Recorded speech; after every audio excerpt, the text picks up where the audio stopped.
Hello, New Mexico and Doñana County. My name is Amanda Lopez-Askin, and I'm very proud to serve as your Doñana County Clerk. Today is a very special episode of Preserving History and Democracy. Our office started a podcast, a YouTube page, so feel free to follow us on any of our socials. We do great work that is up to date. So we are starting season 5. And this is episode 3. And the reason I say it is special is because this is kind of a celebration day. I always think of it as that. It is candidate filing day for the regular local election. And so that would be, today is Tuesday, August 26th. And it's already been a busy, busy morning. So I am here with my Chief Deputy, Caroline Zamora. Hi, how's it going? I'm excited. Yeah, no, this is really an exciting day. So again, we are fortunate to be on the front lines of democracy. Yep. And that means we're also on the front lines often of people getting excited about potentially serving. And so this is really what today is all about. Yes, this is like one of my favorite days. Like everyone comes in here and they're so excited to file. Our staff is always in a really good mood. Like we decorate. I'm sure everyone will see the pictures from our beautiful arch that we have balloons. Yeah. We are a little extra. We do go a little extra. Yeah. But I love filing day. It really is. I think at a previous podcast, we had kind of equated it to, like, if there's a sports analogy, we would call it signing day. Oh, yeah. Yes, that's a right? great, Like they just got out of college, they want to sign up for like pro ball, and it's signing day. Well, I always like to use sports analogies, even though I am not necessarily one that would understand them, but they seem to work for a lot of folks. So what I will say is that's why I call elections like we're headed to Super Bowl, right? Or like the beginning of early voting is we're heading into playoffs, right? We're headed to Super Bowl, the big kind of, the big dance, so to speak. Yes. When I started in 2018, candidate filing day was very businesslike. Folks would come in, they'd come into our office, not the hallway like we do now. They would file at the end of the day, they would kind of see where their ballot order was. And when I tell you they literally would roll dice to find out the ballot order, I'm not kidding. So subsequently, law has updated, and now there's a very specific fair process that the Secretary of State uses every other year to decide the ballot order. But what I decided to do when I became clerk is to make it a celebration. That means let's buy the balloons. Let's have different stations. Let's have swag bags if we can, if we have items that we can give candidates. Because regardless of whether I'm over here and you're over here in terms of what we believe and think and our worldview, it doesn't matter. If you are stepping up to run for public office, you should be applauded, because I will tell you, as somebody who has run, is running, it's not an easy task, and you really do put yourself up for public consumption, and I mean that in the best way, in terms of being able to be accountable to the public, but also not everybody's a fan, and that is something you have to navigate through as well. Yeah, and I really think that our staff does a great job, like with those the bags that you're talking about, because candidates have great questions for us. Really, candidates have great questions. They want as many resources as possible. Yes. And our staff does a great job putting together those bags that have all the resources for them. Our staff does a great job at putting information on our social media accounts. If you haven't been following the last couple of days, we've put so much information out about candidate filing day. And also just today, like the links that go to the Secretary of State website that shows everyone who's filed already. And so really our team does a great job at putting information together for the candidates. Right. And I always say we are not an I, we are a we. And so when we talk about that, always connected to our team, we have Jacob and Cynthia here that make us look good, make us sound good, edit this to help our listeners and viewers kind of get up-to-date information and have it be something that is succinct but hopefully helpful, right? Yep. And I think, to talk about candidate filing day, I've said this probably from day one. The best news about my job, and some of the most challenging sometimes, is that I have to follow the law. I may not agree with law, it doesn't matter. So candidate filing day is very specific in election statute, and the process is very specific, and we do it like we are machines here, and the staff gets it done. But it is this year, August 26th. It does shift years because it's X amount of days before an election.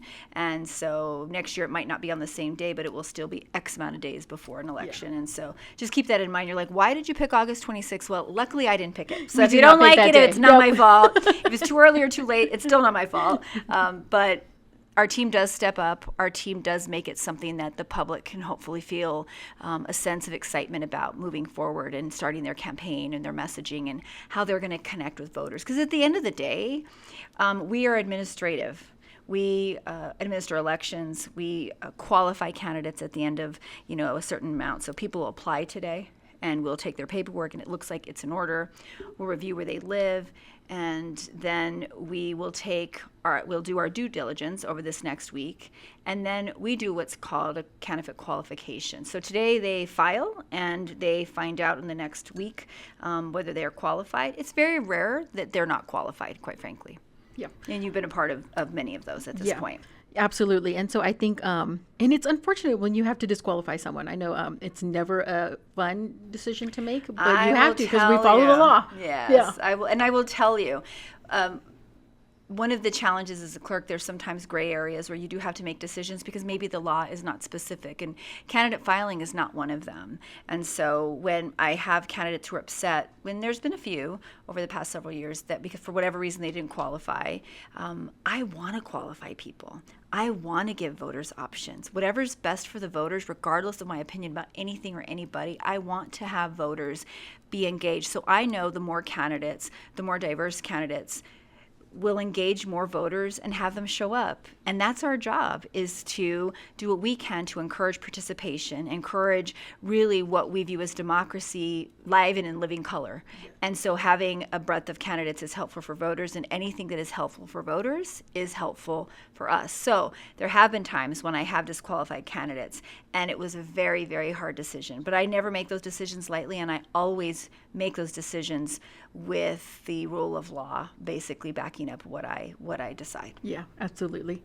And I want to go ahead and shout out to some of your decisions and what you've done with the office, and also a shout out to our staff, because really our elections team is doing a great job today. Everyone's kind of running around. It's very fun and exciting. Mm-hmm. But also a shout out to our recording and filing team, because they really hold down the fort for us, whether it's on filing day or it's on election day. In 2024, the largest election we've ever had, recording and filing, because through your leadership and how we've cross-trained our departments, they were able to jump in. And we didn't have some of the issues that maybe other areas throughout the state had, because our team was able to jump in. When maybe it's not their day-to-day, they don't work elections day-to-day, but because we were able to cross-train, they were like, yeah, we can help, and they were able to. And let's talk about that a little to the public who's listening, going, what do you mean cross-trained, recording and filing? So in our office, we are primarily responsible for two main things. One of them is our elections, right, which is right here, the democracy. And the other one is the history, which would be our recording and filing side. And that means deeds. That means literally the history of Doña Ana County. If you've listened to the podcast, which hopefully you have, and if you haven't, come on, you can go to previous episodes. But we talk a lot about the history of Doña Ana County, because we are honored to house the literal documents that are traced back decades that document the history of Doña Ana County. And other clerks across the state do the same thing that we do.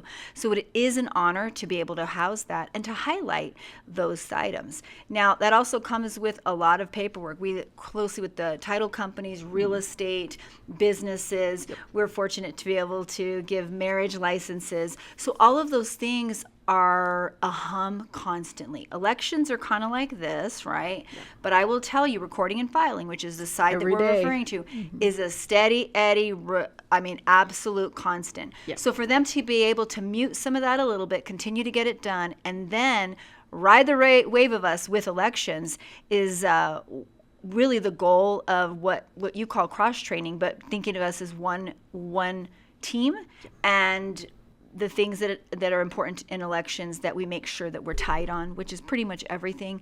They learn those things as well, and they're able to assist us from day one to certification day connected to the elections. And so Angelica Valenzuela, who's been here for 20 plus years, you ask her a question, if she doesn't know it, she's thoughtful about finding the answer.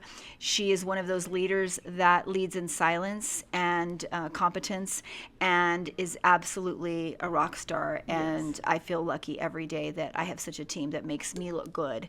And I often say the goal is for me, if I were to win the lottery tomorrow, university listening, that the show would go on. Yeah. Elections would be run well. Our recording and filing would be, again, that steady Eddie. Yeah. And hopefully good leaders across the state are doing that as well, because that is always the goal. Absolutely. And Angelica, as our recording and filing supervisor, because she's been with us for so long, over 20 years, man, does she know elections also? Like election night, usually Angelica and her team just kind of take over the machine judges coming back in and checking everything in. And she runs it down. She has it down pat. Right. So if you're wondering what a machine judge is, right, so let's circle back to that. We have different roles in elections. And if you are interested in applying, please feel free to head to dacelections.com. There's different roles that you can play in an election. If you are interested, I know there's people that have even had doubts about our elections. Highly, highly encourage you to step up and serve, because if that will show you the detailed, granular level how we secure elections in New Mexico and why we are ranked number one by MIT in election administration across the country. That's not number one in the region. That's not number one in maybe the western states. That is number one in the country, because we have and administer all of the best practices. You can balance security and access, and New Mexico has been able to do that.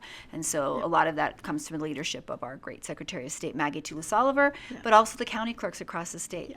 32 besides me that every day are doing their due diligence to make sure that elections happen in their community. And so we're honored to work at elections, but part of the roles of our community when they step up is we assign them different roles. We want results as quickly as you do. Believe me, we are stressed. We are reloading that page, reload. Because we want our public to know as soon as they can. And so what we do and specifically are allowed to do in law is to deploy folks who have results ahead of the rest of the election teams that have to clean everything up. Right. So if you think of voting location, there's various roles and a lot of details, signing, putting away paperwork. But to wait for all of that to get done means a delay. And so what we have basically do is we send somebody with anything that captures a vote, whether that's actual provisional ballots or even absentee that are dropped off at sites, or the cards that have the results. They're deployed early, and we're able to get those. And so our recording and filing team is lined up like, again, absolute rock stars, and are taking that in, checking them in, and we're getting those results as quickly as we can, right? We have a large county, right? So it does take us a bit, but we do our best to mitigate the size of our county by having an action plan and really specific roles. Yeah, so really back to the cross-training and how amazing Angelica is as our recording and filing department. And I think the structure that you've been able to build here in Doña Ana County, I think is really, really important. And then also we have to talk about how amazing Janice is. Aww. I know, because we love Janice. I know you might have saw her in the last episode talking with Amanda and the EAC Commissioner Donald. She grudgingly will take part in some of these will. things. She doesn't specifically love this, but she has so much knowledge that's why we ask her. And one of the things I will say as clerk is I'm starting my 7th year. I've administered 11 elections, and there will be no clerk across the state. I don't care how long you've been. I don't care how much you think you've studied it. The election code is immense, and you will never know everything in it. And if you do, the next year the statute might change, and then you really have to learn again. So we are fortunate to have a knowledgeable staff that is led by Janice Hiron, who does understand, has implemented all of the election code year after year after year. So she's been asked that question 10 times already. She's able to answer us. And I always say I don't know everything, but I know great people who can find the answers. Like, I would love to know everything, to be clear, but I am willing to say I do not. And so I want to give you a good answer. Let me go check the statute and or check with Janice. Yeah, so 100%. Yeah. So thank you, Janice. I know. And I joke with her. I tell her everyone that she's my elections expert, which she hates when I say that, but it's a little bit true. Well, the reality is I as clerk, I will never claim to, again, know everything. And there are times when I've had staff here who've been here for 3 weeks, 3 months, even 3 years, that say, I don't know. And I'm like, I've been here 7 years. I don't know. Yeah. It's okay as long as you learn and take it in, absorb that knowledge, and then the next thing you do the same thing. I mean, I'm humble enough to hopefully admit that I will always have things to learn, and I hope that's true. That makes this job exciting and fun and everything good in the world. Yeah, absolutely. We're excited about today, though. We are. I love filing day. Yeah, Filing day is one of my kudos. favorite days. And I was asked specifically, I did an interview with a media source last week. It was CareWG, I believe, and was asking, how do you feel like participation from candidates? Like, how do you think that's going to be?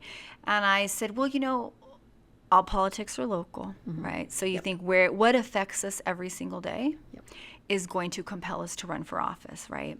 And so when you look at folks out there who are in our hallways right now signing up to be on the ballot, then they have something specifically they're concerned about. I know law and order has been a discussion. We've had homelessness be a discussion in not just our county, but statewide and nationally. So these are some of the things that will urge folks, because maybe they think they have some great ideas and that the ideas will work. And we encourage them to present those to the public and then let the voters decide. Yeah, absolutely. Yeah, it's exciting. Yeah. So I've been a part of a couple of candidate filing days. That's one of the reasons I wanted the selfie backdrop and I wanted the celebration. And make it more of a celebration. It's a fun day. It's a fun day. It should be a family affair. Yes. I've had my family come with me because when you run for office, your family often gives up time with you. And there's nothing cuter than when my daughter was, I don't know, I'll have to show you the video. She was maybe 3, and so of course my mother's encouraging her. She's like, vote for my mom for county clerk. She's like 3 years old. It was like the cutest thing. Love it. And she's kind of used to it now because she's just grown up. And it was me. Yeah. That was in 2018, and she was 2. Aww. So in 2025, she's kind of grown up in this world of, well, this is what you do. You step up and serve, and you hope that the voters support and agree with you. And if they don't, you accept it and you move along and serve in another way. But you know what? I love that because Ellie, your daughter. Yes. She may not remember every time or everything that you do for her, but she's going to remember that her mom ran for office. Yeah, and hopefully she'll remember that I won. Yep. But regardless, she'll know that I put myself out there because it's about her. Yeah. It's about the other versions of her. Uh-huh. It's about, all of the things that I care about. And I'm sure candidates who are filing today are feeling excited and scared. Yep. And if you're not a little bit scared, you should be. Yeah, I agree. Because it's a lot running for office. Yeah. But enjoy it. The best part of campaigning is talking to people. I agree. They give you energy. They give you ideas. Yep. Even people who don't agree with you. If you're smart, you sit back and think, well, maybe they have a point. Let me think about that. Let me research it. Maybe I'll change my position. I talk a lot about open primaries. Mm-hmm. And when I first started as clerk, I was set against it because I thought, well, you pick a side. You're either this party or you're this party, and within that party we decide, and within this party they decide, and then whoever the nominee is goes to the November ballot. But then I started working in schools with young people, young people like Jacob, who is going to produce this show and edit it, and is Cynthia's right-hand man, literally, and they were saying, well, you want me to participate, but I can't vote in this election, but why can't I vote in this one, but I can vote in that one? Yeah. And so because they were registering as what we think of as independent or declined to state in New Mexico. So I shifted my opinion over the years, and I said, well, wait a minute.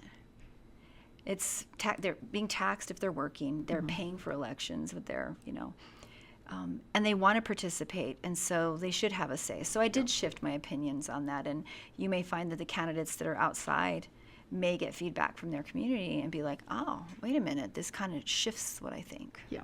I really think, now that we're talking about open primaries, I really think that the one from the taxed perspective is you're paying the same amount of tax, but you don't get to vote in a primary. Right. It's like taxation without representation. Exactly. And that's been that kind of talking point for sure.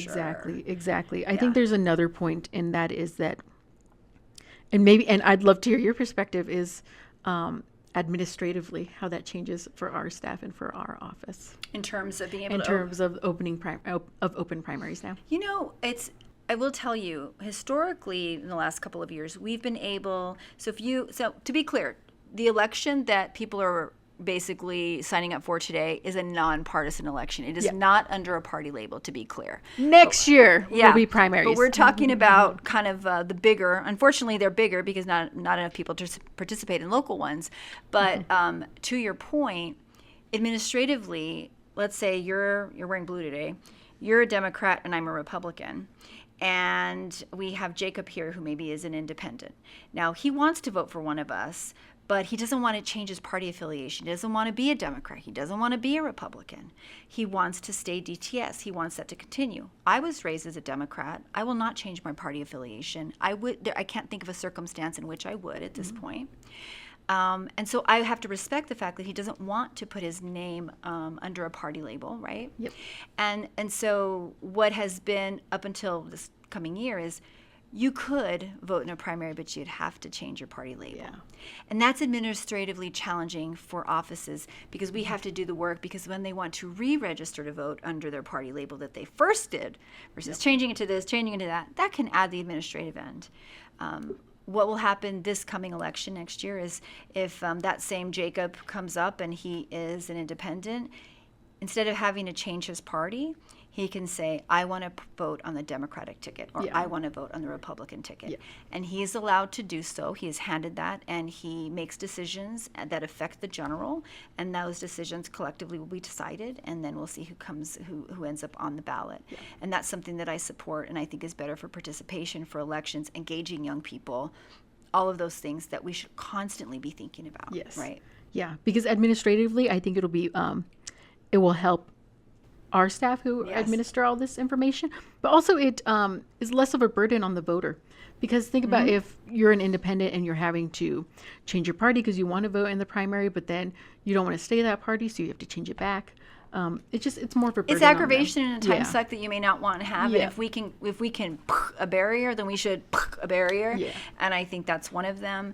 I will also say that on the sites where our election officials are stepping up to work, a lot of times folks are not happy with them when they don't have choices. Mm-hmm. So that will actually ease any of our election workers having to do this push-pull with voters when they disagree with the law. When the election worker is just implementing and administering, they are not in charge of the law. And so that will hopefully help them get less flack and be able to ease and make the voting process more efficient. Yeah, absolutely. Yeah.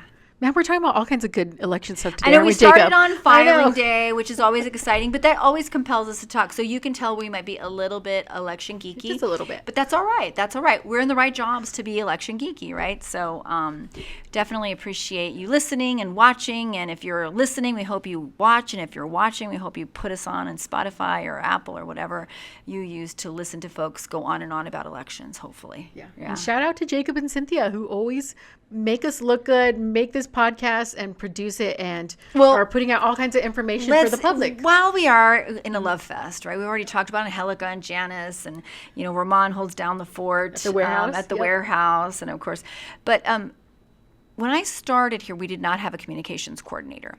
And that was a position that was hard to fill. It was like, how do you find the right person that can balance being able to do day-to-day administrative things, as well as have the creativity and the detail-orientedness to put content out that increases voter turnout and or increases knowledge of our office in general, like promoting things.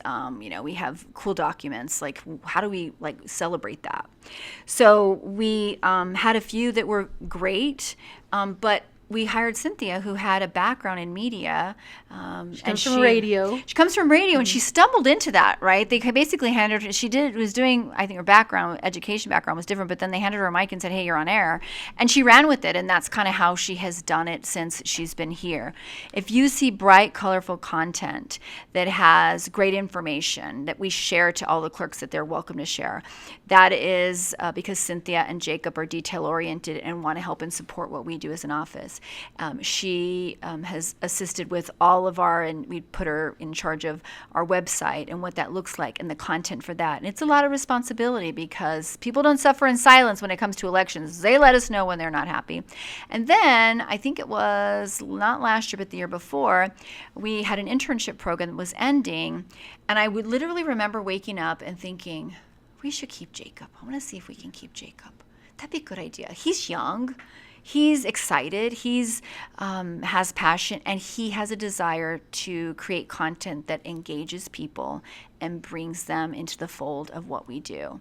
So I will take credit for hiring an 18-year-old who is talented and had passion and enthusiasm, and our office has enfolded him in a way that he probably didn't expect, but I think he kind of loves. Everyone loves Jacob. I know. We should, like, what would Jacob do? WWJD. That's our new. And so we have 2 rock stars that show everything we do. And I'm grateful for you all every day. They're watching us now. So yeah, they're behind the camera. They're doing this. They're They're doing the literally heart looking at move. us. They're doing this. We'll do that. We'll do that too. Heart back to you. So no, and I worked in radio for 8 years, and one of the reasons I'm probably more comfortable on camera, even though frankly it's much better to be behind the camera and not have anybody look at you. And if they like you in person, they'll generally like you on the radio and vice versa.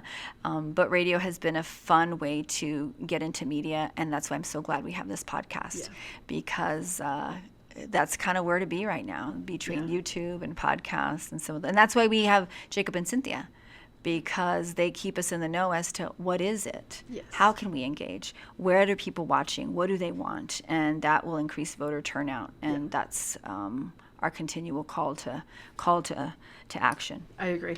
But what I really love about our podcast is that it is it's a meaningful podcast. And I've learned so much from the episodes, whether it's talking about roads and the historic Camino Real from like Mexico City coming through Doña Ana County, or even the name Doña Ana County and the story that it's probably, an actual Doña who her name was Ana, who lived here. Yeah. And so I think we've just done some really cool episodes that we've learned, and it's such a meaningful podcast. Yeah. So one of the cool things about this episode today will be specifically that we are talking to candidates and getting their perspective, and they will and have a wide range of reasons and excitement level and maybe even being nervous, but you'll hear directly from them, and that's always very cool. Head to our socials for sure if you're interested into like, okay, who is running for that seat? We have the link that'll show you in real time who is running, and literally I was at a commission meeting right before this, and I'm reloading because I'm curious too, right? Like, I'm an active voter and I'm invested in candidates, and so it's fun to reload and see who's decided to step up. So here are those candidate interviews right now.